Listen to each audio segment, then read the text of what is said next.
blast or another attack. Run far away and take cover.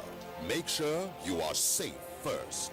Yes, it is in our nature to sympathize over the hurt, but remember, only trained personnel can help in such situations. When in a secured environment, promptly call relevant authorities and help will come. For anonymous reporting, call 09630-3250-5 or 0813-2222-106. If you see something, say something. Nigeria unite against terrorism. This message is brought to you. You're watching Good Morning Nigeria. Time now to take a look at the business report for the day. Nigeria's inflation eases for the first time in 15 months. Details of this and more with Joy Uzo. Latest figures released by the National Bureau of Statistics show inflation fell to 17.78 in February from 18.72 recorded in January. It is the first time in 15 months that the headline CPI has declined year-on-year basis, representing the effects of slower rises in already high food and non-food prices and favorable base effects over 2016 prices. The food index rose to 18.53% from 17.82% in January. The country is currently in a recession, and government has repeatedly assured that the economy will grow out of recession in 2017. The Central Bank of Nigeria said on Tuesday to sell $150 million in currency forwards on the interbank through commercial lenders. The central bank, which has been intervening on the official currency market over the past 2 weeks, told lenders that Tuesday's sale will be settled within 60 days. The naira was quoted at about 455 naira per dollar on the black market on Tuesday. The Nigerian Stock Exchange made a rebound Tuesday to end the session upbeat, with the all-share index advancing by 0.59%. Next is a graphic summary.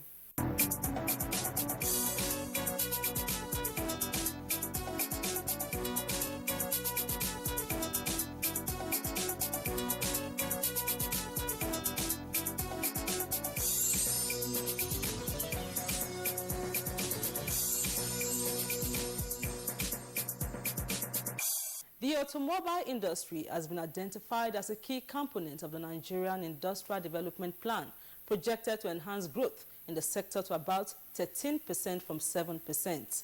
It is in this regard that the Nigerian Investment Promotion Commission, NIPC, interfaced with commercial attaches of some countries in Abuja. The second objective is to develop local content. So that is why we are planning an international conference in June, where we'll invite all these major local content manufacturers worldwide to come to Nigeria so that they can see the opportunities we provide in Nigeria and the incentive to develop local content. Nigeria until 2015 imported about 400,000 vehicles, 100,000 new and 300,000 used, all valued at about $4.2 billion US. With a population of about 180 million, Nigeria is projected to be Africa's next frontier for the automotive industry, with experts forecasting the production to around 1 million new cars per annum.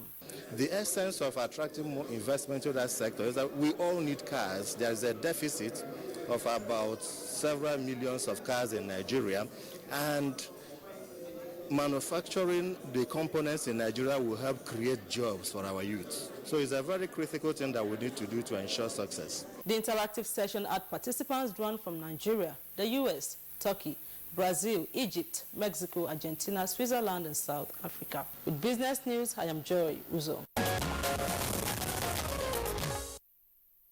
Thank you very much, Joy Uzo, for Business Package. Next for us, we'll take a look at the headlines trending on the front pages on some of today's newspapers.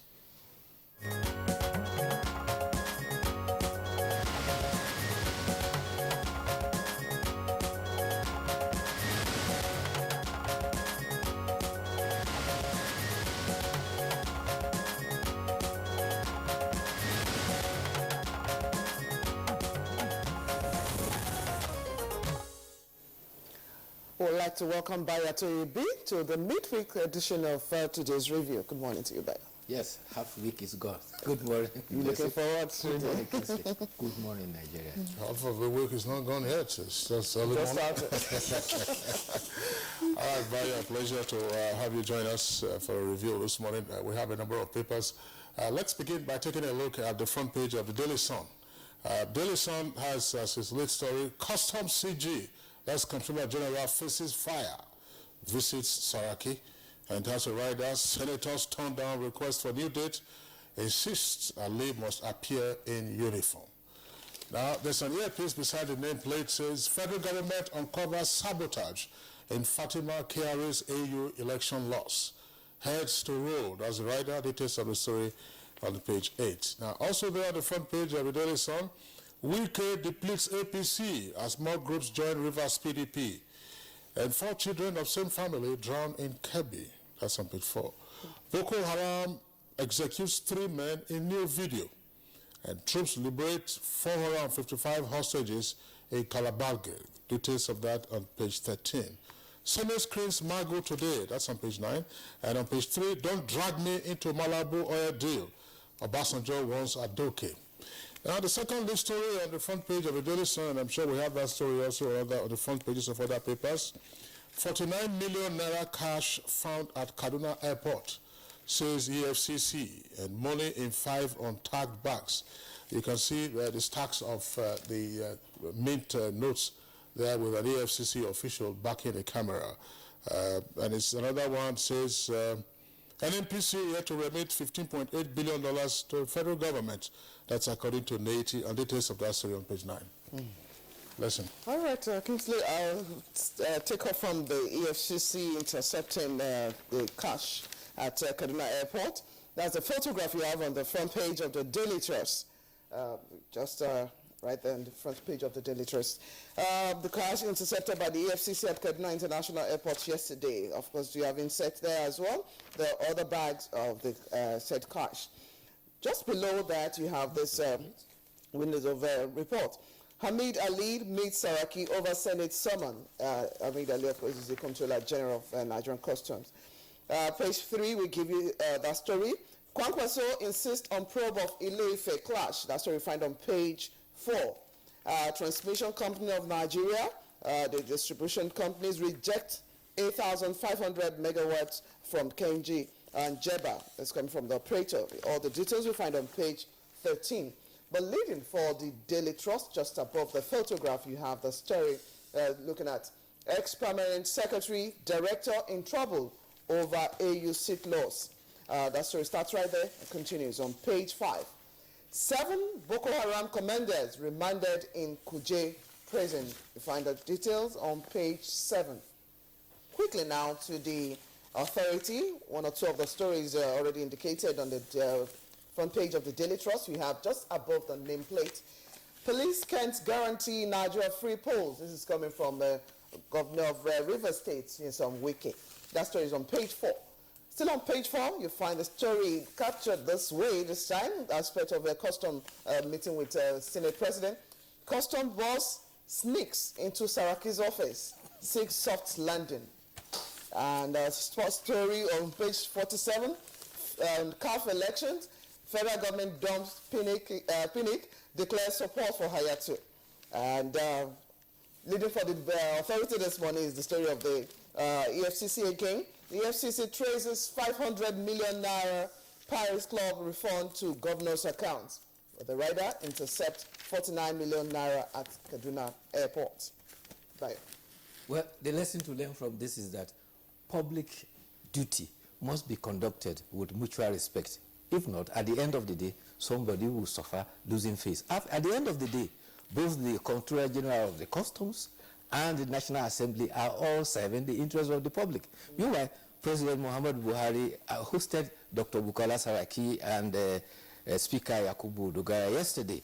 The Senate President briefed reporters at the State House that they updated the President among the things that happened while he was away, among which were the confirmation of ambassadorial appointees, confirmation of the Chief Justice of Nigeria, and also the approval of $1 billion Eurobond. He also added that they were also concerned about stability in the Niger Delta. The National Assembly, he confirmed, will pass the 2017 budget this month, that is March, and that will be 2 months earlier than what happened in 2015. Meanwhile, President Muhammad Buhari has admonished all his appointees not to heat up the polity and to avoid friction friction between the legislative arm of government and the executive. Sensing danger in the face-off between the custom and the Senate, the President on one hand has held a meeting with the Senate President and the Speaker of the House of Representatives. In the meantime, the Controller General of Custom has visited the Senate. He visited the Senate President and the Senate Leader, and this was facilitated by the Presidential Special Assistant of the National Assembly, Senator Etta Ewa. Meanwhile, the Daily Trust reports that the Controller General of Customs has responded to the formal letter of March 9th, inviting him to report before the Senate. In his letter, he indicated that he's seeking a new date, humbly requesting for a new date for to appear before the distinguished senators. Indications are that the Senate is insisting he has to appear today. Meanwhile, the acting chairman of the EFCC, Ibrahim Mago, is also to appear before the Senate today for his confirmation. It may be recalled that his formal appointment was sent to the Senate November 2015. The Senate in December 15 rejected it based on a DSS situation report. However, a second nomination has been sent back January 24th with a brief indicating that the nomination has indicated that the raised allegation by the DSS has been clarified. Meanwhile, the EFCC Kaduna Zonal Office has recovered 49 million cash.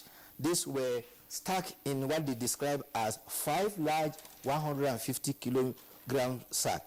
This was during a routine baggage screening, and the 5 bags contains 200 naira denomination naira notes worth 40 million and 50 naira notes denomination worth 9 million. It was said to have a seal indicating Nigeria's security and maintain press. But that discovery leaves a lot of questions to be answered.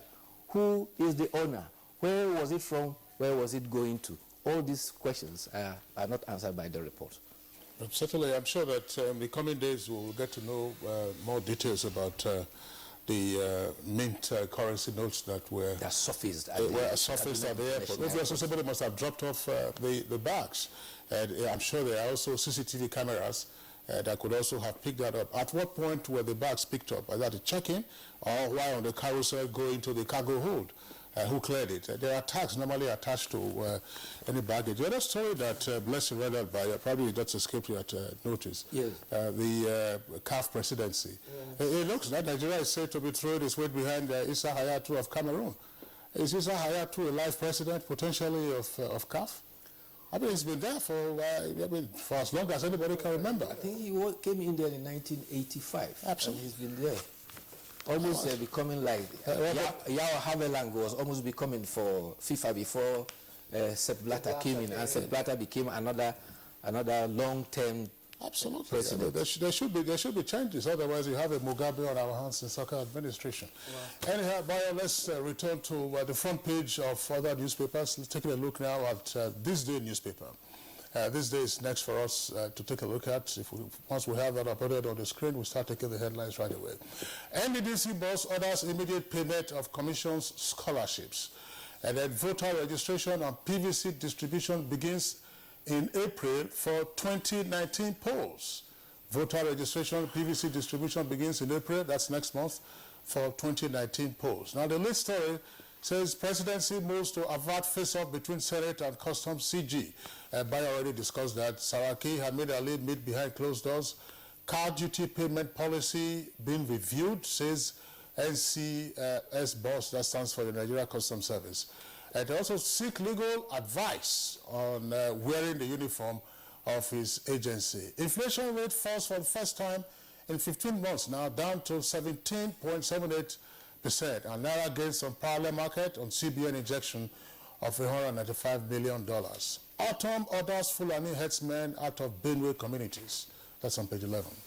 Okay, now, before Bayo comes in, still on the INEC, there is a story on the front page of the Authority. Just at the foot of the page, you find INEC begins consultation on Anambra Central Poll. Starts right there, continues on page 2. And then Alongside a story of interception of 49 million, that was a leading story. EFCC tracing 500 million naira Paris Club refund to governor's accounts. Yes, the order by Governor Samuel Ortom of Benue State is sequel to his visit to two local government areas, Buruku and Boko area. This was because there were allegations that 6 persons were allegedly killed by herdsmen. Governor Ortom ordered the security agencies to send away the herdsmen who have invaded Boko and Burutu and send them out of Benue State. He challenged the commanding officer of the 73 Special Forces Battalion and the Commissioner of Police to live up to their responsibilities of securing lives and property. He says farming and grazing are incompatible. The other story read about the Foreign Affairs is that the former Permanent Secretary and the serving director in the Foreign Affairs are being investigated for unauthorized instructions to Nigeria's embassy in Algiers. There was a position that was supposed to be vacant for which Nigeria was to be contested, and they willy-nilly sent a notice that Nigeria is no longer interested in being the Commissioner for Peace and Security of the African Union. This was not authorized, and there are indications that the AFCC may be asked to investigate because there is a suspicion that money probably was involved. And unfortunately, the director was one of those that were screened and approved for ambassadorial appointment. That for now may have to be held in abeyance. All right, let's take quickly the Blueprint newspaper. Blueprint newspaper also has below its nameplate the Autumn story. Blueprint says, Autumn orders herdsmen out of Benue and reps summon security chiefs. Details of that story can be found on page 6. And then you also have the story on Saraki Dogara meeting Buhari on national interest matters. That's on page 6. And Commonwealth Day, our leaders must beg God for forgiveness. That's attributed to Mantu. Again, Senate screens Mago. And Atiku sets up education fund for Onukaba's kids. That's on page 14. And Senate, of course, Customs Face-Off also reported, Malabo Ore deal, that's the kicker. Count me out, OBJ wants Adoke. And then, of course, you have the photograph of the president, Senate president, and the Speaker of the House in the president's office at Aso Villa yesterday. Bayo. Yes, let me draw attention to this human interest story. A 50-year-old grandmother has been arrested in Lagos for allegedly running a syndicate and abducting children and selling them. Rita Eze and 2 other accomplices were arrested and paraded in Lagos for stealing children in Lagos and sending them to some states in the southeastern states. They said luck ran out on them when they were arrested. An accomplice enrolled as a bead-making apprentice at a place in Alagbado. 7 days later, she fled with the 3-year-old daughter of the trainer. She was later apprehended. An accomplice was apprehended in Badagry, and later on they traced her to Rita Eze, who was arrested. She had collected 500,000 for selling the 3-year-old girl. Other victims of the syndicate have also identified her accomplice as the person who abducted another 4-year-old boy and a 6-year-old girl at Okokomaiko in November this year. The police are trying to investigate all these activities of the syndicate in Lagos. Oh, Bayo, on the inside page you find this story, inside page of the Daily Trust. You might not be able to see it quickly. The EFCC seems to be having some earning stories here today. $9.8 million EFCC to arraign Andrew Yakubu tomorrow. Yes, the report is there that he's to be arraigned on a 6-count charge. And the tussle between Andrew Yakubu, the former GMD, and the EFCC have taken a detour to the courts. In fact, the first one was a court order to forfeit the amount of money. Okay. Then there was a counter court saying that court lacked jurisdiction because the money was seized in Kaduna and the other issue was in Kano. Then came a suit filed by the spouse of Dr. Andrew Yakubu, seeking that her husband's fundamental human right has been violated, and he was in fact demanding $1 billion for his detention. Then this one, 6-count charge for fraud, which is coming up tomorrow. All right, Bayo, that's the much that we can take for the papers this morning. We'll see you again tomorrow. Tomorrow will be another day. Thank you for having me. Okay, we'll take a short break now. When we return, we'll take our item for discussion this morning. That's the soot pollution recurring in the Niger Delta, or persisting rather, in the Niger Delta.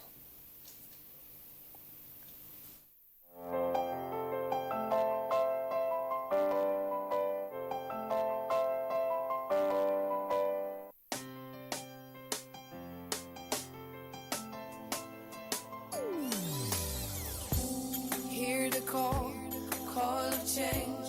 Stand up, Nigeria. Change is here and it's going to stay. Change begins with you. Oh yeah, make we go. So let the change begin from within. Look at you, Ogeruola. Change begins with you and me. Change begins with me. Change begins with me. Change begins with me.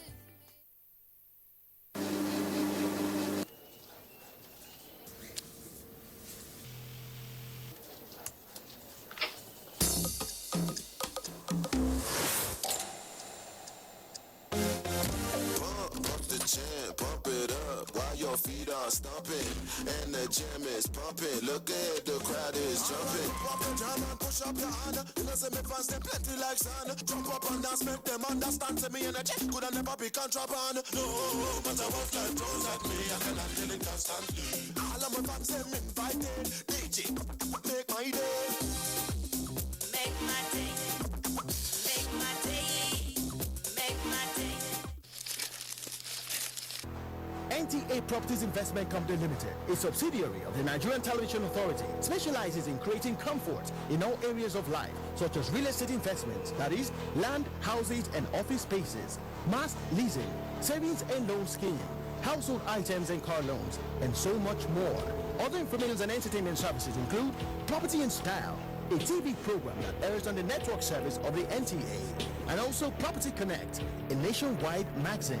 Our priority is to bridge poverty gaps and sustain quality welfare of our clients. Partner with us and watch us help you grow. Pay us a visit today at the NTA headquarters permanent site, Area 11 Garki, Abuja, or our Lagos office at number 15 Awolowo Road, Ikoyi, Lagos. For more information, visit our website on www.ntaproperties.com.ng, or you can email us on ntapeak2000@yahoo.com. Call us on 080-2316-3474 or 080-6939-5185 or 070-3189-0555. NTA Properties Investment Company Limited, the much needed help at your doorstep. Welcome back. If you just joined us, the program is Good Morning Nigeria. We're taking a look at the persistent soot pollution in River State this morning. Now let's listen to this background report as packaged by a correspondent in Port Harcourt, Chidi Berry, on here to set the stage for our discussion. For the past few months, residents of River State have been experiencing black soot, an air pollutant emitted from burning of fossil fuel. However, many residents of the city are unaware of the dangers this emission poses to their health. For some informed ones, while expressing fears that the situation could have some severe health implications, called for a remediation of what they described as a life-threatening emission. I'm not aware about the black something. I just hear from you people. I will say the environment has been polluted. And for the fact that the environment has been polluted, your home has been polluted. Take, for example, you will mop your home. Give yourself 30 minutes. Go back to that carpet. Take your leg and do it. You will see a lot of black color in your legs. The way the thing is appearing on the leg, that's the way you are inhaling it, and it's affecting your health. The government should do something about it because, one, it's damaged a lot of things like our clothes. Medical experts are of the opinion that inhalation of this black carbon poses some health problems, including respiratory tract infections, cancer, and birth defects. This is just as a professor of geodesy, Dagogo Fubara, says the black soot is a genocide in disguise, which requires urgent government attention. It leads to a lot of upper respiratory tract infection, cough, catarrh, asthma, bronchitis, bronchiectasis, and hay fever and pneumonias. This is a ecological problem for our human beings, our animals, our plants, our water, and our soil. Though the Rivers State government has swung into action by clamping down on 3 companies in the state for allegedly operating machines that emit high magnitude of hydrocarbon into the atmosphere, observers are of the view that much attention needs to be done, as there are still particles of the soot witnessed in some parts of the state. All right, thank you very much there for that background report. Of course, we have guests to further discuss this subject matter. If you recall, Blessing, we had earlier discussed it some weeks ago, and the fact that it is persisting brings the matter to some level of urgency with regard to health implications. And also, if you recall, we discussed the, what shall we call, the cocoa part 2 or chapter 2 in terms of, waste dump. But as we indicated, we have guests in Port Harcourt. We also have a guest in Benin who will be joining us from our Benin Network studios. Once again, we'd like to welcome a familiar face to Good Morning Nigeria, an environmentalist. He is, of course, Mr. Nimo Bassi. Mr. Bassi, a pleasure to have you join us on Good Morning Nigeria. Thank you very much for having me on the program. All right, and then from our Port Harcourt studios, one of the respondents to our correspondence interaction with persons in Port Harcourt a moment ago is also here with us this morning to discuss it, but this time from our Port Harcourt Network Center, as I just indicated, is Dr. John Danagogo. Dr. John Danagogo, it's our pleasure to have you on Good Morning Nigeria.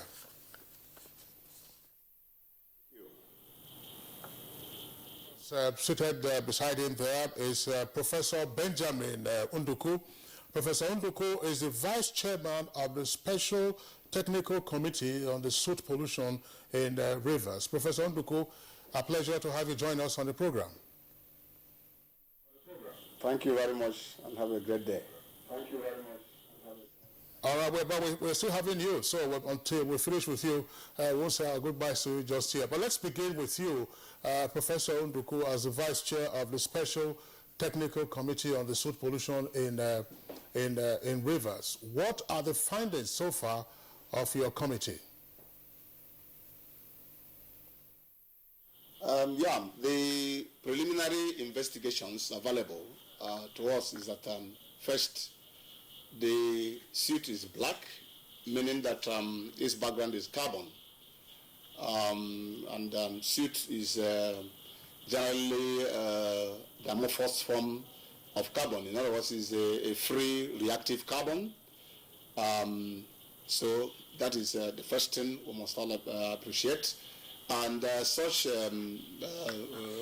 soot, or what we call black carbon, originate from burning fossil fuel,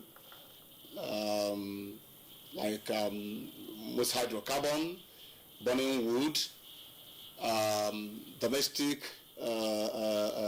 gasoline, and so on and so forth. So we'll find out that generally, like I said, it has its background from carbon, and is emanating from diverse sources. We can't really say it's a single source. There are diverse sources from our vehicles, from our generators, from the artisanal refineries, like we said, and even the destruction of those products, and then, more importantly, the gas venting and gas flaring that is coming out from some of the companies that are dealing with hydrocarbon exploitation and refining. All right, Professor Unduku, just one more time before we introduce our other guests with us here in the Abuja studios. You say that there are diverse sources potentially for the soot that is covered, that's prevalent in rivers. I'm wondering, In which parts of the state is this more prevalent, and at what time of the day do you have the most manifestation of the soot? Yeah, the soot generally is all around the day, but you realize that when you wake up in the morning, you will see quite much of it in the air, because of course the soot is airborne. So you see much of it in the air in the morning, and that's a combination, of course, of issues of climate, wind direction, and that determines the amount of it you see in the air at any time t. But like I said, is more prevalent in the morning, and that is of course related to the weather. All right, Professor Onduku, thank you very much there. As we indicated, we have another guest who is joining us now from our Abuja studios. Dr. Lawrence Anukam is Director General of the National Environmental Standards and Regulatory Enforcement Agency, Nigeria. Dr. Anukam, a pleasure to have you again on Good Morning Nigeria. My pleasure to be here. All right. Well, last time we took on this subject matter, you were our guest, and you also talked about the preliminary findings. We've just been interacting with the Vice Chair of the Special Technical Committee, telling us, some aspects of what their own initial findings are. What is it that NESRE has found on its own? Well, it's essentially the same as I said the last time I was here. It's diffuse process. You have various sources causing the pollution, and in the environmental palace, they call it anthropogenic sources.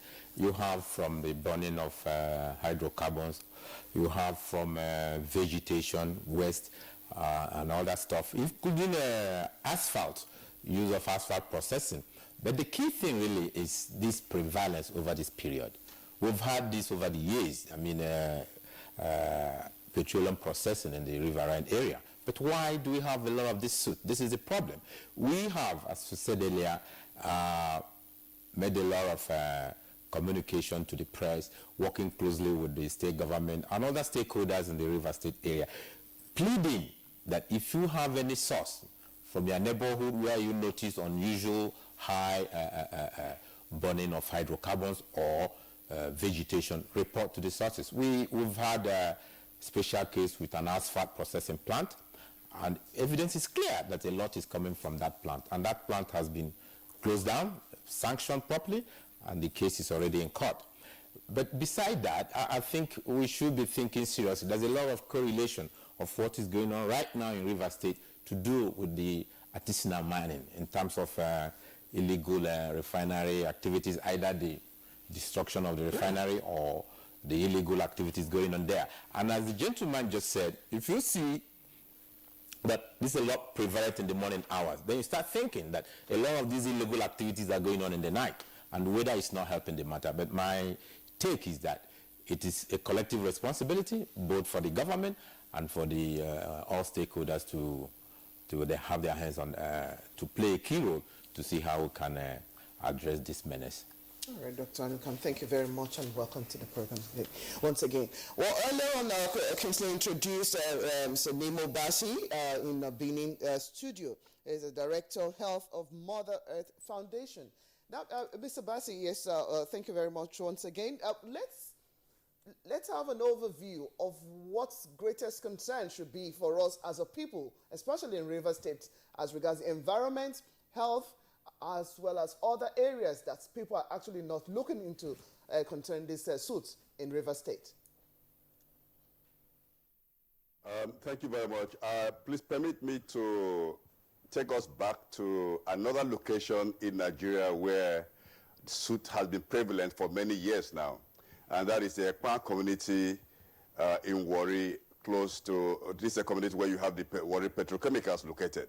The community has been blanketed by black soot, or the black carbon, since, for about, the last outcry was in 2012, when the community actually went to the National House of Representatives and petitioned the downstream committee, then headed by Dakuku and Peterside. And what came out from that encounter was that whenever the petrochemicals was switched on and when production was in production, the community was suddenly covered by soot. And when the petrochemical was shut down, the soot would go down.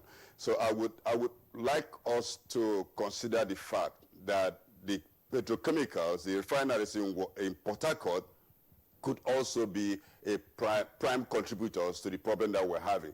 In fact, just a physical observation of what is going on in the refinery, the amount of smoke coming out reveals that thick smoke, incomplete combustion, inefficient combustion is going on in those refineries. So the contribution from the refineries should not be overlooked at all. It's not just the illegal refineries. Now, the illegal refineries are deadly contraptions, which, of course, need to be tackled. And I hope government is doing something about that, because I heard about the then acting president, the vice president, saying that they will consider how to make a system where modular refineries will operate and these illegal activities would stop. Now, the other contributing factor is the way our military handle the products that they seize. That whenever they seize, they locate the illegal refineries, the bush refineries, they simply just burn those things. And those things are so basic. The construction is so basic that the military could easily dismantle those bush refineries and take those things away to a safe place for disposal. In Bayelsa State, there's also a place near a community called Beletiama where this kind of seized products are being burnt, and there's soot in Bayelsa. So we're having soot in Bayelsa, we'll be having in Delta State, in Warri area, for years now. And now the issue in Port Harcourt is that it's gained more visibility because of the outcry of the communities and by the media. So it's a problem in the entire Niger Delta, and it needs to be addressed holistically this way. And it's impossible unless the source is tracked and stopped. And we have seen that multiple sources, all the sources have been tackled at the same time. It's good to close the asphalt plant. We also have to tell the refineries to rekit the system so that they don't release this black soot into the atmosphere. Because people cannot escape from it. Say people leave Port Harcourt or leave the regions where the soot is taking place. They're not going to tell us not to breathe. That would be one solution, not to breathe at all. But we can't live without breathing. So it's actually an emergency problem across the Delta. And I'm happy that I'm not happy about the soot, but I'm happy for the fact that it has brought the pollution going on in the region to national visibility and that we're all concerned. Well, Mr. Bassi, still with you. That's the issue now about the operational practices or modalities run by the petrochemical industries. Are there supposed to be regulations, and isn't there also supposed to be a czar, as it were, who pretends to ensure that these factories or industries observe best practices? Where is the failure coming from? Well, I think the failure is bigger than the regulatory agencies, because Nigeria has been we've not been able to provide refined products that we need. So whatever comes from the refinery, everybody's happy. Whatever comes from the bush refineries, people are happy to see them. But critically, it's a failure of regulation, because the refineries and the petrochemicals ought not to be allowed to operate in such inefficient and polluting manner. There are standards. We have environmental standards. We have the standards from the DPR, from the EGASPIN, what's called EGASPIN, and of course we have the Standards Organization of Nigeria. We have NOSRA, we have NESRA, and all these agencies actually ought to come together. There must be a coherence. They have to come together to look at where their own authority stops and where it begins. They collaborate together and tackle this, because the composite problem is coming from many sources. And as we all know, NESRA itself does not regulate the oil sector, but I guess they can regulate refineries. Maybe the DG will tell us. And because the oil corporation, according to the law setting of NESRA, the oil sector is represented on the board of NESRA, but NESRA does not, according to the law, the last time I checked it, NESRA does not regulate the oil sector. But I'm happy that NESRA has taken steps to examine the issue of the soot, and they were the first agency to mention that this is from hydrocarbon source. But now to tackle the problem, we need all the agencies, including the Ministry of Health, to come together to find solution to this problem and to sanction whoever is contributing to the problem. Okay, Mr. Bassi, thank you very much. We'll come back to you in the course of the discussion. Going back to Port Harcourt studio, where we earlier introduced Dr. John Danagogo. Now, Dr. Danagogo, you talked part of the report clip that was showed with our correspondent from Port Harcourt. There are implications, no doubt, since the beginning of this suit, though. Pollution generally in the Niger Delta is something of great concern to everyone. But what health implications is this for the people right there? Beyond the briefing that Mr. Bassi already mentioned, what other health implications are we seeing right now? Thank you. The health implications of this black soot, so we call it, which are the end products of petrochemical processing and burning, illegal burning of petrochemical products, are very grave in the long term. We are already seeing increased cases of upper respiratory tract infections like asthma, bronchitis, bronchiectasis, hay fever, and pneumonias in Port Harcourt, and a lot of allergies, allergic reactions on the skin, a lot of skin diseases, and a lot of cancerous lesions in persons, especially those who have been inhaling it unknowingly for a long time.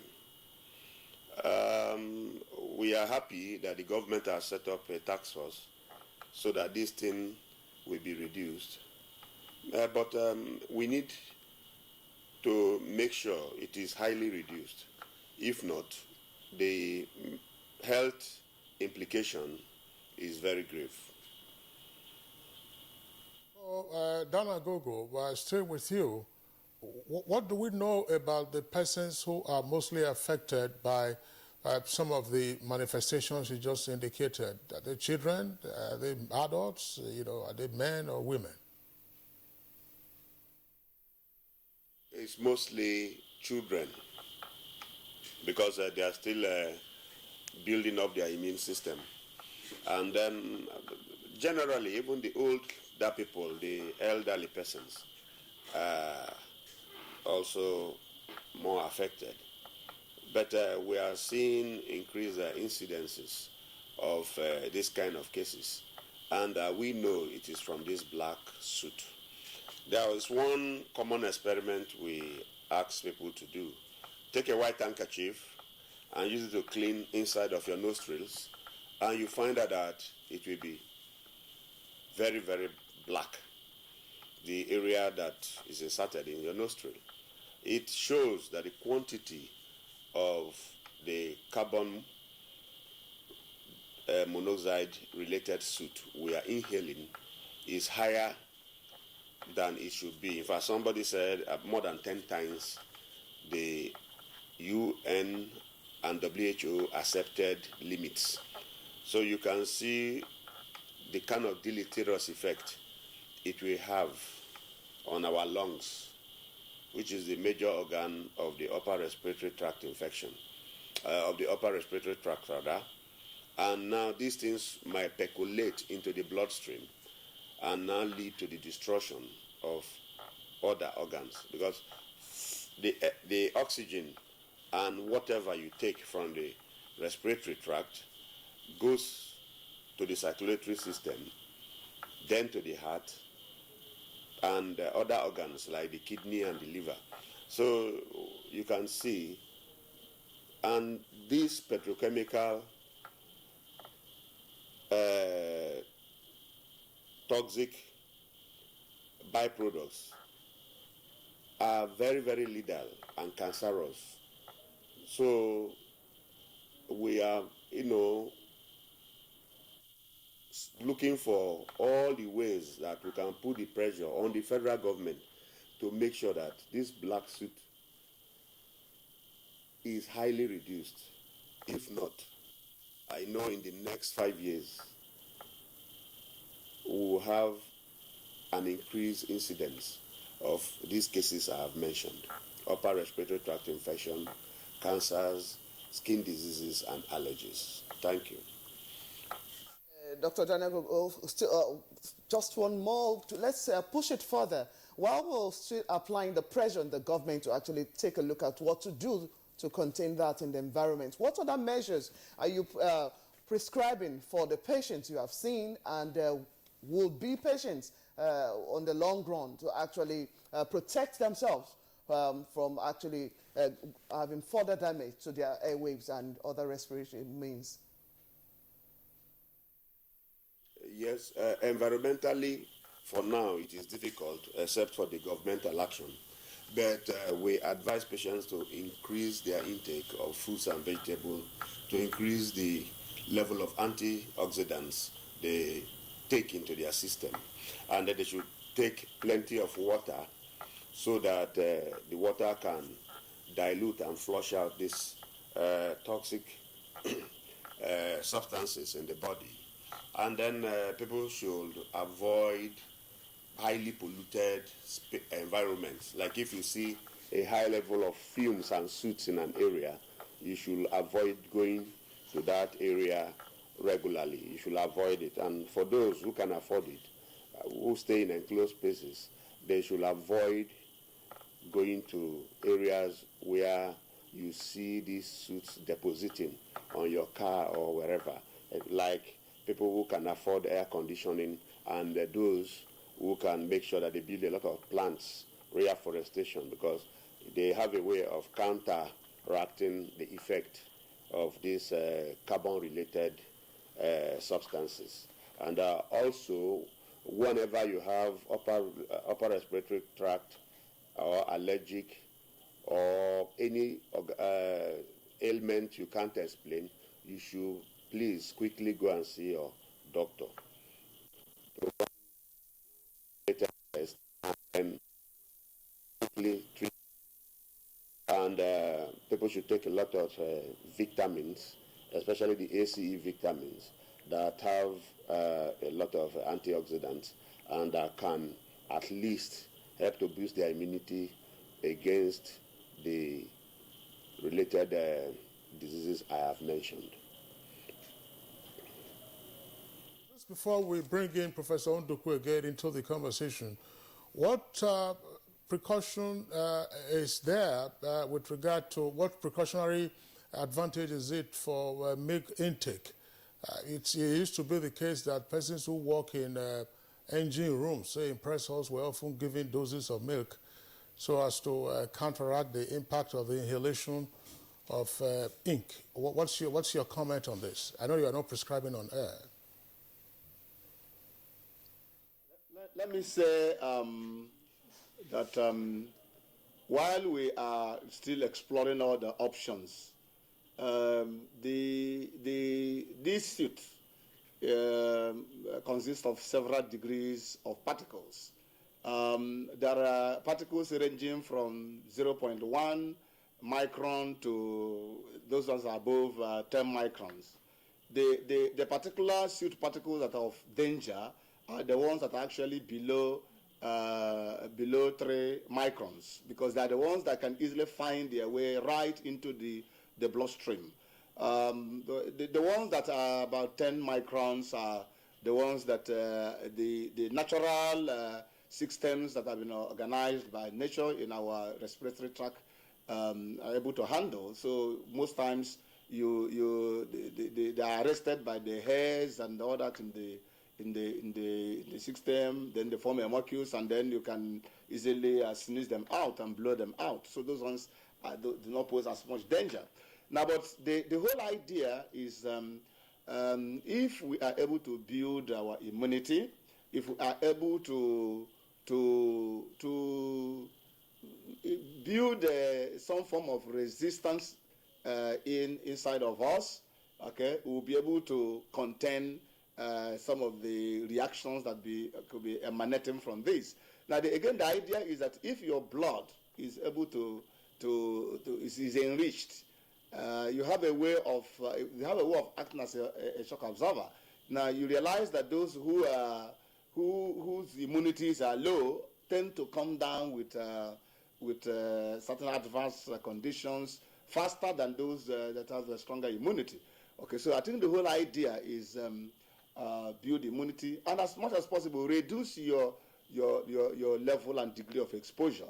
The longer somebody is exposed to a toxin, the more likely, the more severe the reaction will be. So I think whether those that are working inside house or outside, who have the tendency of being exposed to any form of silt, really, okay, we advise that the exposure limit should be reduced to as much as is practically possible, okay, so that they will be able to reduce the concentration that they inhale at a time, and then so that the body will be able to handle the limited quantity at a time.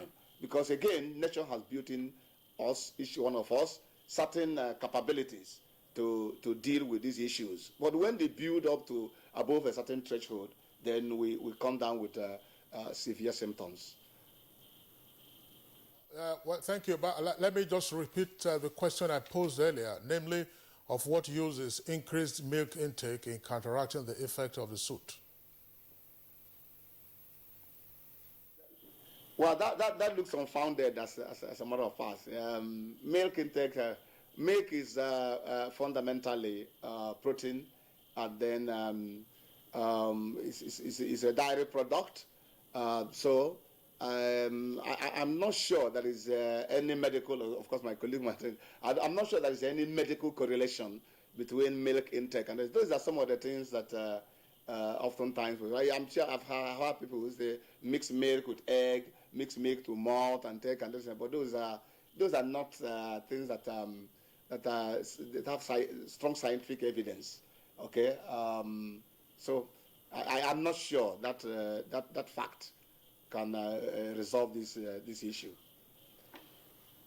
Professor Njokwe. Let's return to Benin studio where we still have Mr. Nimo Basi. Why not undermining that task force as well as other measures that the federal government and perhaps the state government is trying to take a look to address this issue? While the doctor was speaking, that's Dr. Dana Gogo, he talked about health implication and the need for people to actually consume some very good fruits, vegetables, but these are things also found in the environment which has been affected by the same pollution from the soot as well as other pollutants in the air. Now, how do we begin to address the issue of the environment vis-a-vis what the people should be doing? Their trades are being affected, health, as well as other means of livelihood. What other concerns should be the push for us to push the government in that direction of addressing this quickly? Thank you very much. I think people in the Niger Delta and in Port Harcourt area are really in very desperate situations. But let me just talk, first of all, about the milk issue. Some years back, I was in a workshop by oil workers, and one of the workers who works in a very polluted kind of machine, running machines, said that they give them milk to counter the effect of the pollution. And it is quite clear that it's just a way of making the workers think that they are being taken care of, whereas they are being exposed to great danger. And it's not only in Nigeria. I met some workers in mining sector in South Africa, and I've heard about in India that they also give them milk, telling them that this is a way to take care of the pollution. But it's actually, as the doctor said, these are very ridiculous prescriptions for people to be in polluted environments and then think that drinking milk is just a way of milking the workers, not really solving the problem. Then coming back to what can we do environmentally, the environment of the Niger Delta we know is deeply polluted. And in fact, we've had records where oil spills occur, and then the solution has been to try to scoop the spills with buckets and shovels, and then when those incompetent contractors handling the spills are not able to effectively clean the spill, they just set whatever remaining on fire. And by this way, they've set forests on fire. And we've even seen some rivers being set on fire by people attempting to clean oil spills. So all this releases further pollution into the environment. So ultimately, the solution for us is to carry out an audit of the entire Niger Delta environment. We cannot say this often enough. Is what led to the Ogoni cleanup process to begin, the study by United Nations Environment Program, assessing the Ogoni environment. Now we need to examine the entire Niger Delta environment, and when as oil extraction continues in Lagos, we need to also check out what is going on offshore Lagos, because the depth of pollution in the environment, the effects on the environment and on the people are very well known and documented. Hydrocarbons are hydrocarbons everywhere in the world, and they're using toxic chemicals to drill, to extract. They're pouring toxic water into the environment. They're burning gas associated with oil extraction continuously for every day for over 50 years. I mean, we see that our people are sitting on a keg of gunpowder, and unless we begin to regulate seriously and hold the polluting corporations accountable, and including the NNPC, because the NNPC is a big polluter itself. So they have to be held to account. The dollars we get from the oil cannot be compared to human lives, what we are losing in terms of human lives and manpower and what we can do together to build up the nation. So it's a holistic thing. Audit the environment, find out what the pollutants are, who are the polluters, and then invest in the cleanup. And in fact, investing in the cleanup would be a very big income, employment generator, because we're going to need millions of young people to engage, if they're trained and have the skills to engage in the cleanup process. So it could actually help to reignite or revive the economy, so to speak. And this will last for a lifetime, for lifetimes. Because for the good environment, for example, the UNEP report told us that it will require about 25 years to clean the waters. So if you extend that to the entire Niger Delta, more than 5 years after that report, we've not even started the cleanup. So we're looking down the road to over 30 years. And because new pollution is occurring even as we speak, the situation continues to compound. And so it's really time for us to sit back and take this as a serious emergency. It's not something we can do piecemeal. But I know you like to tell, maybe you tell me, well, but there's something that can be done at once. And what can be done at once is to provide the people with clean water. Clean water. Our water supply system is comatose. We need to supply our people with clean water, because intake of water will help to cleanse the system, but if you take polluted water, you are compounding the problem. And so the fruits that people are eating in Niger Delta are already toxic, already polluted. So what are we going to do? These are the issues. So unless we clean the environment, many other things are just very difficult to do. It's good to build infrastructure, but the first thing is to clean the environment. Well, Mr. Nimo Bassett, thank you very much. I was just wondering, I mean, some of the solutions you've proffered will relate to both the medium and long term. But considering the somewhat appalling level of our environmental consciousness, as some commentators have indicated, we're still grappling, obviously, with solid waste management in urban areas. Are you hopeful that we can respond to the true emergency that we are seeing with regard to the soot pollution in the parts of the Niger Delta, especially in rivers? Well, I'm an incurable optimist. Otherwise, after so many years of campaigning on environmental issues, I would have given up. But we really need to wake ourselves up, and we need leadership in the area of environmental consciousness. Because the way our people treat solid waste, you just need to see people driving on the street, they're throwing out bottles from their car, plastic bottles from their cars. Everybody buys a loaf of bread that's wrapped in plastic, is asking for another plastic bag. We have to ban plastic bags in this country. I mean, it may be, people think that it's good sense to, I mean, it's kind of, I don't know how to explain it. You get to a restaurant to order for a plate of food, and they bring you the eba or the amala or the pounded yam, and it's wrapped in plastic. What is all this? We don't know how to, we cannot dispose of the plastic adequately, and the plastic will not disappear in the environment. And everywhere you go, wherever there's a checkpoint on the highway, the entire area is carpeted with black plastic bags, and all these things get back into the environment. So we really need to wake up and realize that every small action that we take individually is compounding the problem. Every time we throw trash out of our car or over the fence to the neighbor's compound or across the street or into drainages, we are creating more and more problems for ourselves and for other beings who are existing in the environment. And so we really need to, unfortunately, go back to square one.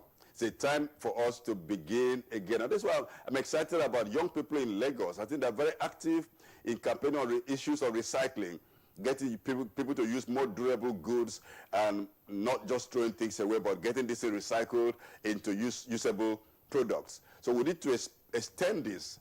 Young people need the support. They need the education in primary schools, secondary schools, universities, to go back to these very basic things. It's unfortunate that we've not gone beyond that. We'll have to go back to square one to begin to behave responsibly in our environment, in our homes, in our offices, and in schools. Very much, Mr. Bassi. Let's get back to the Director General, National Environmental Standard and Regulation Enforcement Agency, otherwise known as NESRIA. Dr. Anukam, Mr. Bassi just raised issue about environmental consciousness with our people.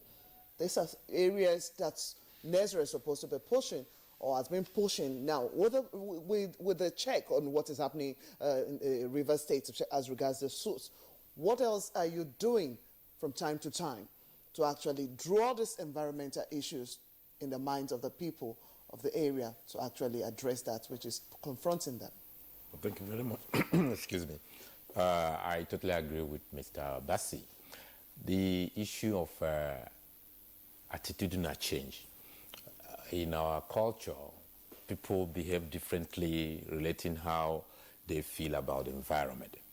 The issue of waste disposal, like plastics, not just plastics alone, even like electronics. We'll talk about the waste electronics, you call it the e-waste.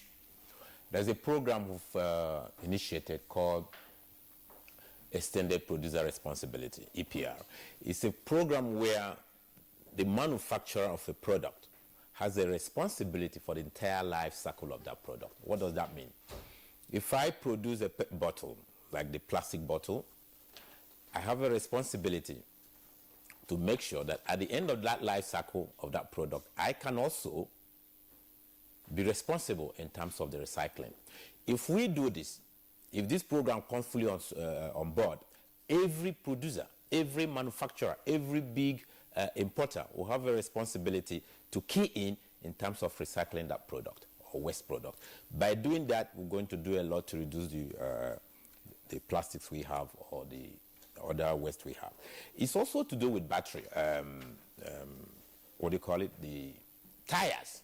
We're having a lot of problems with waste tires. What else can we use with tires? The issue in Port Harcourt now, even in other places where they use the waste tires, even use it to burn the skin of animals. You know, they use it for do so many things. By so doing, we're also increasing the pollution. These waste tires can be recycled. These waste tires can be used even as an energy source for big plants. So we have programs where all the various waste streams for the battery, for the tires, for the electronic waste, for the plastics, the various waste streams should key into the Extended Producer Responsibility Program. And we're doing that closely with the National Assembly. We've had a meeting where NESRA has developed the guideline. The various waste streams now are at the head of appointing what we call Producer Responsibility Organization. That's the organization that will be responsible within that sector to work with them closely to make sure that the program is effectively implemented. So what admonishment are you giving the people of the river states right now, especially from your findings? And your men started looking at the issue of the suits since December. What admonition have you given to actually address this area, especially as regards this environmental consciousness? That's right. The environmental consciousness that is essentially linking up to do with everybody, either the member of the community or the industry. If you desist as much as possible from open burning, especially for the industry, if we are burning any form of hydrocarbon or waste, desist from that. And for the citizens too, report. I have said that a lot earlier. We've made a lot of public announcements. Who do they report to? Or any enforcement agency, report to NESRA, report to police, report to State Ministry of Environment. The committee set up then will work closely with the state government. Report to any authority. In fact, I need to tell you, the asphalt plant that was closed is through the social media. A big social media with live photographs of what was going on. Then the agency went there, Of course, it's also with the joint task force from the State Ministry of Environment in Port Harcourt. And after clear investigation, it was obvious that a lot of film was coming out from there. What else do we know, DJ, with regard to other sources of the persisting soot in rivers? You've talked about closed, and I think there's some prosecution going on. Petrochemicals have also been identified, but have they been positively identified? And thirdly, the so-called illegal refineries. Is it the case? I'm sure our guests in Port Harcourt will also let us know this, but what has Nigeria found out? Is it the case that every backyard you go into in rivers, you have an illegal refinery? That this problem is persisting for 4 months running? Yeah, no, not every backyard. But if we look at, it's a lot more things happening like in the creek. If we look at the newspaper reports of, as announced, number of illegal refinery, artisanal refinery being burnt or destroyed and all that, it's huge. And if you look at the time it started coming up, especially from December to this period, it's humongous. And there's a direct correlation. If you look at what is going on, and as the professor rightly pointed out, you see a lot more of these things in the morning hours, compounded by the weather system, and of course, like a lot of the activities happen in the night. So my take, the plea really is that, just as suggested there, let there be alternatives. If we can retrieve, instead of just this open burning, if we can retrieve these chemicals or petrochemicals, wherever, the hydrocarbons from or crude oil from these illegal refineries, in a way that can even become part of a good recycling instead of this open burning, it will help a lot, because it's not going to, it will help not to destroy the environment. By this burning, we are not only burning this oil, we are also burning vegetation and the soil. And the soil, my dear. It takes a long time. Rejuvenation of ecosystem takes a long time to come. I'm wondering, again, DJ, our viewers will be concerned. Well, okay, operation, whatever name, they normally would have in the Niger Delta to attack illegal refineries. Has Nigeria, either Nigeria or Nosra, we had Nosra here the other day when we were discussing, the Cocoa Chapter 2. Cocoa, that's right. But Nigeria is so concerned about the environment. Have you made representation to the armed forces, who are in charge of these various operations, that your men should be part of the team, giving them advice on the proper way to dismantle and then decommission illegal refineries rather than the open burning? Yeah, no, the committee, this committee now, was in terms of looking at the security aspects and all the implications, this committee now is looking into that, because we want to make a formal representation. Please, we're looking at this option has not worked, this option has not, because from the media, it's so much. So if we do that, what is the alternative? The representation is now being finalized, so that we'll see how, to, as much as possible, to a great extent. Because if the whole idea, as mentioned there, controlling this thing from sources, if we have controlled this source, limited this source, by so doing, whatever remaining, we know exactly where it is coming from. So we are seriously making that representation. And the idea is to see how we can have a common source to address the problem in Rivers State. Not just Rivers State alone, as said, in Bendel, in a few other places. I also need to point out... Which state is Bendel now? I'm sorry, the Edo State. Delta, that's right. I also need to point out here, beyond that, also when we burn the contrabands, with me, either the drugs or the confiscated. It's a bonfire. Absolutely. Yes. And the implication of that is that when you do this, in science, in chemistry, when you burn, it's a chemical reaction. You create even product that's even more serious than what was already in the compound. So it's a problem. There's need to have controlled burning. We have what is called the cotton burner demonstration project, where those agencies, they have possibility of burning like used currency. Used currency, you have some elements of mercury in it. Then NDLE to do with burning of drugs. Then you have NAFDAC to do with the chemicals. You have a system to burn these products, control system, where reduce the level of emission coming out from them. Is the customs, yes. Take up all of this in the different areas, all the different agencies. Is customs in liaison with your agency? We work closely with customs. We work closely with customs. A lot more to do with like shipment, importation of. No, we're talking about burning or disposal of. We've had quite some meetings with them. There's also a committee we formed, what we call the Committee on Sustainable Consumption and Production, where we bring in both NAFDAC, we bring in customs, we bring in Consumer Protection Council, we bring in Standard Organization of Nigeria. The whole idea is to see how we produce and consume sustainably. There's also many committees Absolutely. we want actions, and this committee of viewers have decided to put some issues forward now. Gentlemen, but in Abuja, Benin, and Port Harcourt, let's listen to this committee of viewers.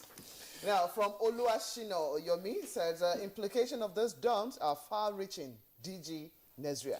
Mike Ayakwo, another member of the committee of viewers, tweets, now the effect of pollution on the environment is horrible. The federal government should do everything humanly possible to cleanse the Augean stable.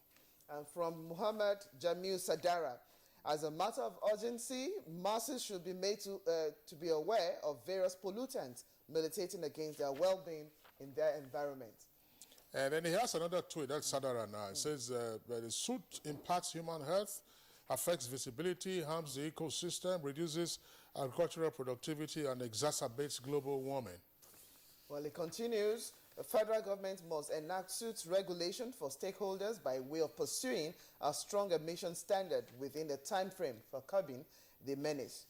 And Victor PJ tweets, the federal government should look more closely at the possible ways of controlling pollution in the zone.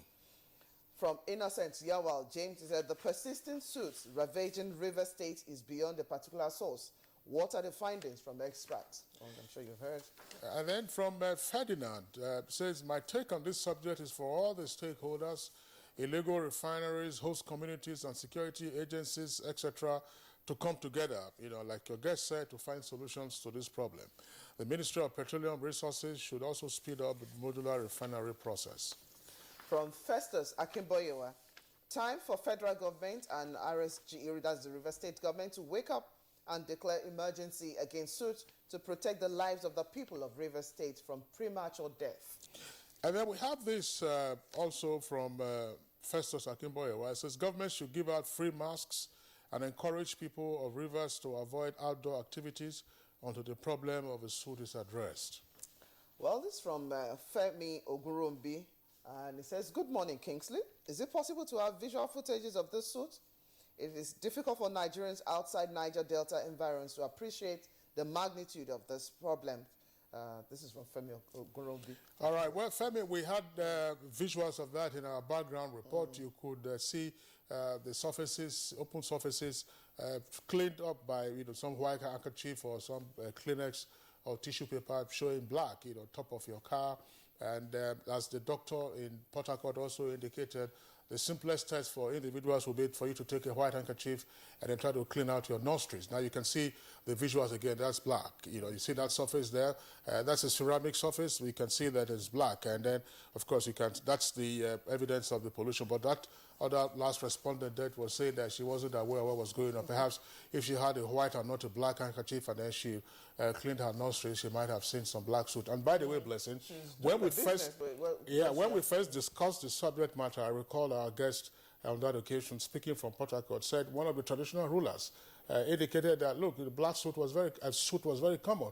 And he took out an handkerchief from his pocket and cleaned his nostrils and discovered that it was all black. So he'd been inhaling the toxic fumes as well as soot, from the environment. So that answers your question. One more tweet from Christine Schreibel. Yes. So what about effects on pregnant women, unborn children at high risk of neurological disorders such as autism? Whole generation is at risk. Yeah, that's where we go now to Dr. Dana Gogo. Dr. Dana Gogo, you talked about, say, 5 years from now. I mean, the issues we are talking about sometimes we in Nigeria, from what we know, from what we hear, when a person dies, it says after a brief illness, but these things have been in the system for a long time, or you attribute it to witchcraft and so on and so forth. If from what you are saying, there are already instances of lesions of cancer, as well as upper respiratory tract infections. Now, the question is, what impact are we likely to see, first on pregnant women, and secondly on unborn children, children with fetuses that you have, and when, of course, they do grow up, as you have indicated, that children appear to be more at risk since their immune system is largely undeveloped.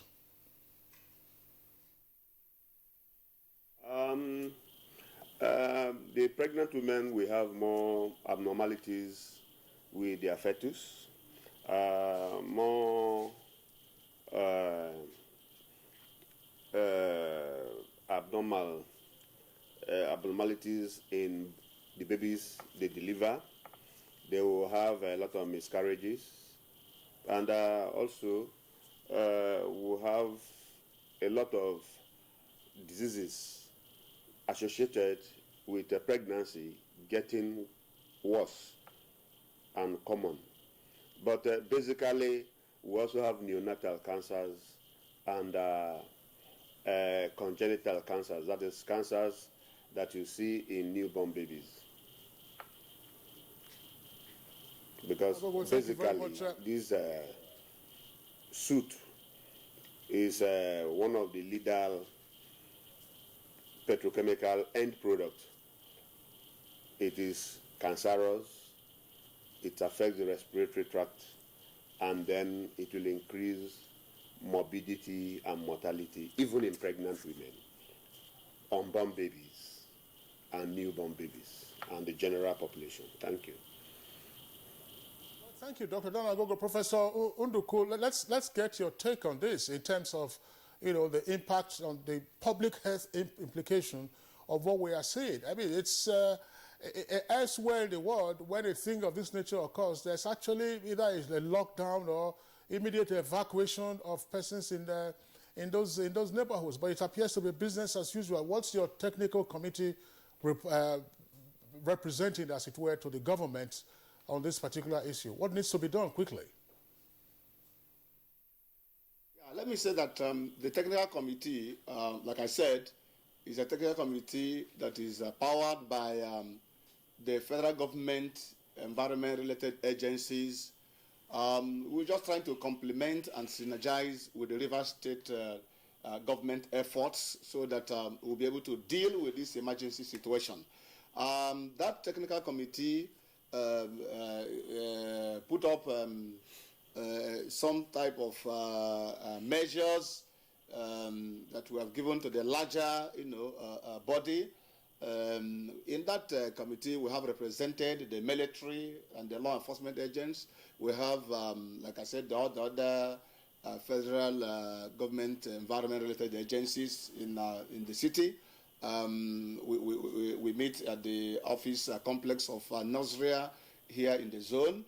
Nasria is represented in that meeting. The media is represented, and a number of other, stakeholders. Now, and we have identified 3 levels of intervention, what we call the short-term measures, the mid-term measures, and the long-term measures. The short-term measures, of course, it means engaging with the society, mass information, okay, so that our people can have this attitudinal change in the immediate. And then we also interfacing with all the stakeholders and enlarging it daily so that we'll be able to reach out to all the crannies of the society so that we will be able to begin to nip this in the ball right from the source. Okay, and then there are midterm measures where we have to say, of course, we need to do a comprehensive study and assessment to be able to track down the exact, source of large chunk of these suits. And then the long-term thing is to have a baseline information of the characterize the air quality in the city and indeed the most part of Niger Delta, so that we'll be able to detect the departures from time to time and then provide the early warning signals to the generality. But let me say in the immediate that what we must do now is to make sure that we realize what the implications of silt. Silt is one of the things we call it's called short-lived climate forces. Okay, it has several implications. It is exaggerating global warming. In fact, more than some of the greenhouse gases. Okay, because it's short-lived. It has about 1 or 2 weeks of life, and within that 1 or 2 weeks, it triggers a heightened temperature. It can modulate and alter the climate, and then, of course, like I've been said, it generates all sorts of elements like respiratory disorders and like the cancers that have been said. Now, these are, it has all sorts of things, and then including the things we are not yet able to actually pin down. But the important is that silt is deleterious to our health, is deleterious to our environment, and it is also causing damage to our properties. And it's, of course, when you accumulate the impact in terms of economics, it's quite huge. And so nothing is too expensive for us to not intervene. So whatever we can sacrifice at all levels, at the individual level, we must protect our common assets. Okay, the tragedy of the commons is that a lot of the time, all of us pollute what we commonly own for our own selfish gains. At the end of the day, we are all in for trouble. Okay, so my idea, my submission is that we must, government, private sector, individuals, communities, leaders, everybody must be put hands on deck so that we can intervene and deal with this emergency for our own life and for sustainability. Thank you. Professor Benjamin Nduku, Vice Chairman, Special Technical Committee on Soot Pollution. We'd like to thank you very much for joining us on the program this morning. Thank you very much. I'm good. I'd like to thank Dr. John Danagogo of University of Port Harcourt Teaching Hospital. Thank you very much, Dr. Danagogo. It was a great insight having you on the program. Thank you, too. We'll return to Benin, where we have still have Mr. Nimo Bassett. Yes, moving on quickly now. Of course, let's take a look at what the report from the WHO, that's World Health Organization, said something about the level of our air pollution. About 94% of Nigerians exposed to air pollution. Now, implications of this in the WHO guidelines are far-reaching. Why is it that we're still kind of playing or having kid gloves in solving some of these areas of pollution? What do we need to do as a matter of urgency? Well, in addition to that, Mr. Bassi, I would like you to also speak specifically to the issue of the soot pollution in the Niger Delta with regard to artisanal refinery operation, the so-called illegal refineries. Why does it appear that stakeholders in the Niger Delta region have not been able to put a stop to all of this, considering the clear hazards to the environment? I mean, the commonest thing you hear is that, look, we don't have control over our resources. If it is going to kill us, let it kill us. And you can see the implication of what you all have said in the course of this program. Why have stakeholders not taken charge fully of the environment, particularly with regard to controlling illegal refineries? Well, Kingsley, thank you for that question. Some of us have been working very closely with communities to defend their environments through environmental monitoring training, through community diagnostic dialogues, just getting to understand that things are not what they used to be before, and there are reasons, man-made reasons for the changes we are seeing. It's been a very difficult task to get people to look at the oil sector, the petroleum sector, the activities in that sector, in the environment in Niger Delta, as something that is actually harmful to the environment. People mostly consider that the resources belong to them, and therefore they should be able to access it anyhow they could. That is why also sometimes when there are some actions by aggrieved persons they take to sabotaging the pipelines, and you blow up the pipelines, and the material, the crude oil, goes into the environment and damages the environment for poor, innocent local people, relatives who live in the same environment. But generally also, I've heard many people say many times, look, we have a right to the crude oil, and we should be able to refine it and sell it and make a living from it. One of the things that promoted the Bush refineries is the fact that in many communities, remote communities in Niger Delta, they don't have access to formal avenues like filling stations to buy petroleum products, and therefore the Bush refineries quickly met a need that was not met officially. Even some floating petrol stations built in some creeks are known not to be functioning. And so people needed to have access. Petroleum products are very expensive in the Delta. Transportation is extremely expensive in the Delta. And so the people found a way to have access to cheaper resources. Of course, they would quickly lay their hands on it and support that. And this is one reason why the Bush refineries have persisted, because of the lack of avenue for people to buy, to access petroleum products officially. And then another reason is that we generally don't really care about the petroleum resources except the dollars that come into the bank accounts of the nation. Take, for example, the fact that our oil fields are not properly metered. Nigeria does not know how much oil is actually pumped from the oil wells on a daily basis. All we have is official figure that we're exporting 2.2 million barrels and 2.4 whatever million barrels a day, but how much actually come from the oil wells, we don't have a record of that. And when you don't have a record of what is coming out, you only know what officially you are exporting. I personally doubt even the figures of the exports if I don't know what is coming from the ground. Because if we knew what is coming from the wells and what is being exported, then we can know what is lost in between. Is it lost to artificial Bush refineries? Is it lost to gas, to oil spills?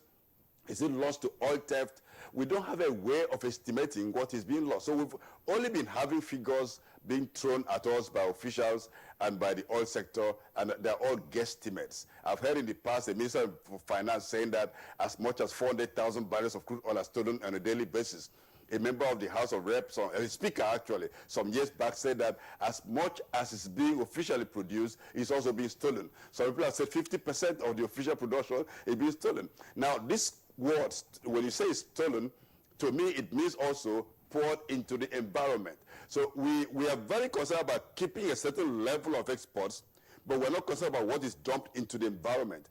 This is a very tricky situation. It's a very dangerous situation, because you could have as much as what is being exported being dumped into the environment. And so when people live in a very polluted environment where pollution is taken as normal, people in the communities have lost confidence in government to a large extent to protect the environment. They've lost confidence in the oil corporations to take care of the environment. And so they just say, okay, we're living for today. And people are struggling to survive, and they want to get whatever they can get. So we need to critically, quickly look for how to determine, to install meters. It's not rocket science to install meters in the oil wells so that we know precisely what is being extracted, and we should be able to verify those figures independently by people who don't have vested interest in the system.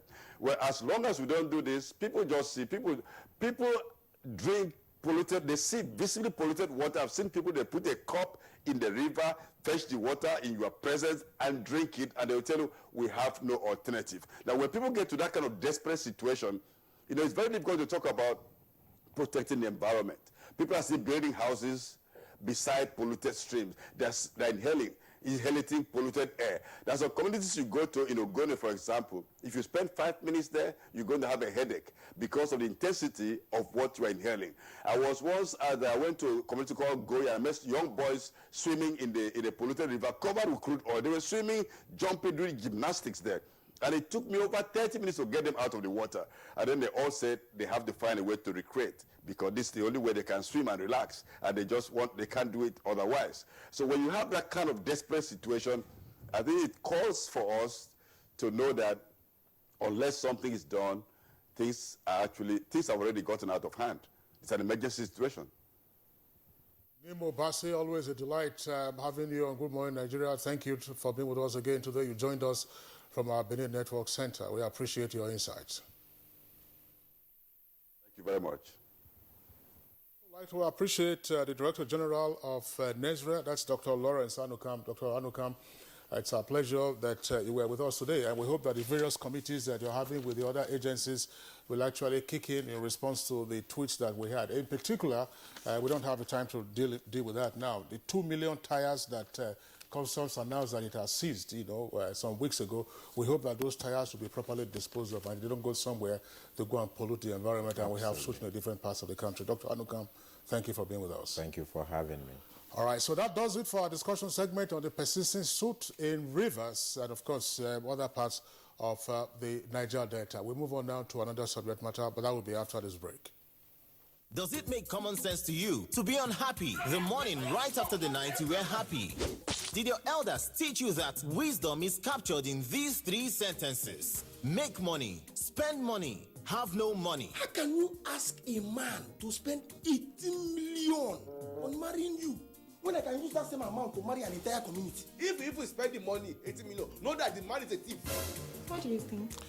My thinking machine is having problems. That is what you do when you put all you have into a party to impress those who may not even afford to spend like that. See, I'm planning a birthday bash with a sum of 2 million naira. Expensive ceremonies. It's another funny and educative episode of your rib-cracking comedy, Professor John Bull, showing at 8:30 p.m. every Tuesday and Friday on NTA Network International and Star Times. Over and out. Brought to you by Glow. Welcome to the new speed of life.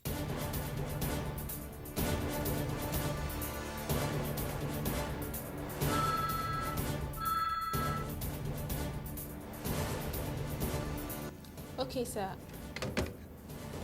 You may now go in for your interview. Thank you. Ah, my shoe. And to think I just bought this very expensive foreign shoe 2 months ago. So sorry about your shoes. This is why I advise my friends to always patronize made in Nigeria products. See this shoe? It's made in Nigeria and I've had it for 2 years and it's still as good as the day I bought it. Made in Nigeria products are good quality, and stringent government regulations and certification now mean that goods made in Nigeria meet international standards. Make the patriotic choice today. Buy right. Buy Made in Nigeria. This is a public service announcement brought to you by NTA. So what's up, sweetheart? You really look like you're up to something. I have a secret. Okay. I'll be going to Europe next week. Seriously? Yeah. Like you have your visa, your passport, your plane ticket? No, not that way. Some men are helping us. We pay them, they take us through the desert, and then we cross the sea into Europe. The desert, the sea. Isn't that the route where many have died? Yes, it is indeed a very dangerous journey. In 2016 alone, 4,900 people died while crossing the Mediterranean Sea to enter Europe. Many were Nigerians. For the very few who survived the journey, they are forced into prostitution or other crimes just to survive. Eventually, they will be arrested and deported to Nigeria. Don't be a victim. Don't go this way. This is a public service announcement brought to you by NTA. In season 2, we met Hannah in Akrapo, a 6-year-old whose heart condition was preventing her from leading a normal life. The problem is so dangerous for my daughter. We revisit her 9 months after her life-changing operation. And for young orphan Taiwo Simbiat, life with her grandmother is hard. The day I got to their house, she was lying down there. She was virtually bedridden. And without immediate intervention, her future looks bleak.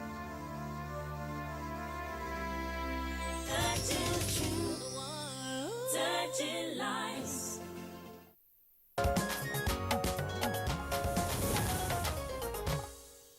Yes, you're still watching Good Morning Nigeria. Now, Kingsley told you earlier that we'll take on something quickly once we return from the break. Tomorrow, Thursday, the 16th of March, 2017, the Confederation of African Football will be holding its elections in Addis Ababa, Ethiopia. Once again, incumbent President Issa Hayatou, who has been president for 29 years, is seeking to extend what is now being referred to as his reign. Now, this is generating considerable controversy all over the continent. Now, joining us to discuss this is Fisayo Ogunfoye, NTA Sports correspondent. Fisayo. Good morning. Thank you for having me. That's right. Fisayo, well, the obvious question to ask is that there is no talent anywhere else on the African continent to run CAF other than Issa Hayatou. In fact, he's part of the history and still part of the present administration. You know, he was in the Cameroon Football Association as far back as 1984. Was secretary, became president. He became CAF president in '88, and of course, you remember that inglorious game between Nigeria and Cameroon when Henry Wusu scored the goal. He was disallowed, and then Emmanuel Kunde scored the penalty. Nigeria had, quite some, bad experiences with officiating under that the first few years of Hayatou, but after a while we became friends. Well, my grouse has been that first of all, since 1988 till now, to the present date, we have only contested elections in CAF twice. 2000 we had Machado from Angola. 2004 we had Ismail Bamji from Botswana. Every other time was an arrangement. They will agree that it will continue, the consensus and all that. No election. So it looks to me as if it's a fiefdom. Okay, no, I'm asking, sorry. Look, there is nobody else on the African continent who can run CAF. I think I can run CAF, actually. But, the processes, and like the football fraternity has been for years, it's almost a closed shop. They don't allow for new talents. There was a South African who a lot of people thought maybe because of his performance, especially Danny Jordan, when South Africa hosted the World Cup and how it was organized and the whole bidding process and all that, we thought maybe it would naturally be the successor to Hayatou. Somehow the gymnastics did not favor him. And of course, for a long time, Hayatou had the CAF executive board in the palms of his hands, and somehow, if you had a dissenting voice, you were not likely to get the juicy, portfolios and all that. So that has been the problem. There was a time we had a running battle with the Maghreb nations. Mustafa Fahmy and the rest wanted to see if there was a way they could get him out. He got the sympathy of, let's call it the Black Africa. But now, the drum beats across the world, the Asian Football Federation, FIFA itself, is that we want new blood. But somehow, Hayatou seems to have gotten to a lot of state houses across Africa. And for instance, in Nigeria, we understand our own president, Amaju Piniku, was one of the biggest town criers for the challenger, Ahmed from Madagascar, has been told perhaps to vote Hayatou. That's what we heard from yesterday. But my own, question would be, what is in it for Nigeria? Whoever goes in, if it's Ahmad, it's Hayatou that is state, what are the negotiations like? What is it in it for Nigerian football? You don't just vote people because it's a party thing. You get something. You get projects, you get appointments, you get referees appointed into CAF technical committees and all that. There was a time we used to have a lot of Nigerians in some of these positions, and their technical expertise could help the game domestically, but for some time they've disappeared. So we look at this, that's how you negotiate. You don't just negotiate just because it's our friend and all that. No, we ask what is in it for us. And then on the basis of those negotiations, you begin to endorse. Well, Fisayo, for football pundit, you say Hayatou, let's use this colorful football expression, seems to be taking on a dribbling run. Now, for teams, seasons, in and out, you've tried to find new blood, like you've already positioned. Now, what other far-reaching areas do you see Hayatou running to actually reaching the goal, especially now that... As of last week, we thought the pendulum was going to swing in favor of the challenger. But, what we are seeing in the past few days is as if a lot of people are, changing the dancing tune and all that. But we will see what pans out tomorrow. Most of the presidents are there. It's not been a very bad time under Hayatou, but it could have been much better because the game on the continent has not improved. Exactly. I look at the quality of football Africans played in Maroc 88, for instance, and compare it to what we have seen in the past few years, you will look at it and you know that somehow we've lost something. Because the domestic game decades ago was fantastic. Yeah, now, let's say leg drain, if it's, in terms of football. Yeah, I was just wondering, Fisayo, you said that, look, the other camp probably, that's to say Issa Hayatou camp, has moved around a number of state houses. lobbying governments. How do you reconcile this with the fact that FIFA actually frowns at governments interfering with the administration of football? So why would there be a directing mind indicating to Amaju Pine to say vote for this person rather than for those or for a candidate that will do the very best for football and for the reality of the game in Africa and the rest of the world are quite different. There's a tangential difference in terms of the structure of football in Africa and the structure of football across the world, especially in Europe. In Europe, this is a private sector driven thing. In Africa, governments take on football. They pump a lot of money in football because football, to a reasonable extent, sometimes helps in terms of lubricating popularity of governments and all that. You see what happened in Gabon. One of the ways to make sure that the people at least came to the side was to host the Nations Cup back to back to back. So we know that governments in Africa see football as a serious turf that they can play in. And the truth of the matter, apart from that, is that you can't compare us to the developed environment, because here there's considerable funds that the governments pump into the game just to make sure that the youth are involved and the people are happy. Abroad, the game pays its own way for itself, because the way the revenue is generated, the television deals. In fact, that's one of the issues that came up when the Ahmad-led team, we were talking about changing the status quo in CAF, that even the TV rights and all, everything is shrouded in some kind of secrecy. You remember when we wanted to show matches from South Africa, the Nations Cup, and how much Nigeria was being billed for just 2-3 weeks. It was not the same with every other country and all that, because there are some, as we call it in Nigeria, cabals, in the African football government structure. Actually, maybe working against us, our house not together. I think Nigeria should actually look at this sector critically and play a more a leading role. I don't want us to also always be runs or support caste. For instance, our own Amaju Pinnick is contesting for CAF Executive Board with somebody from Benin Republic. That's Anjoni Musharraf. I think naturally you should just sit down and let us listen, and we'll get to the picture.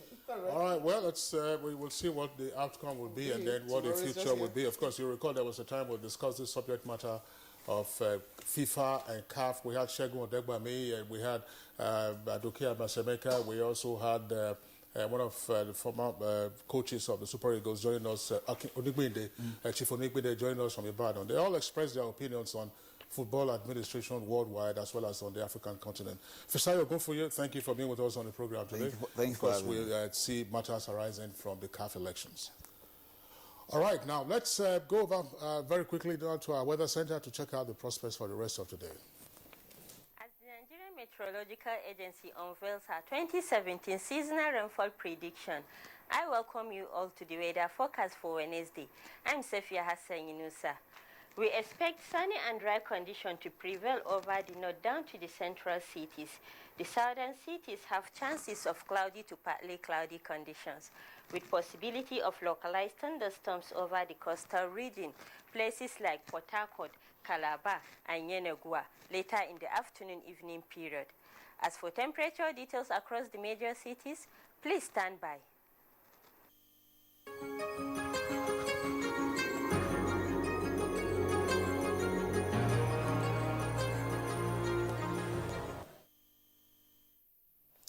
That's Good Morning Nigeria for today. The program returns tomorrow, 7 in the morning. My name is Blessing Abu. Thank you for watching, and do have yourself a great day ahead.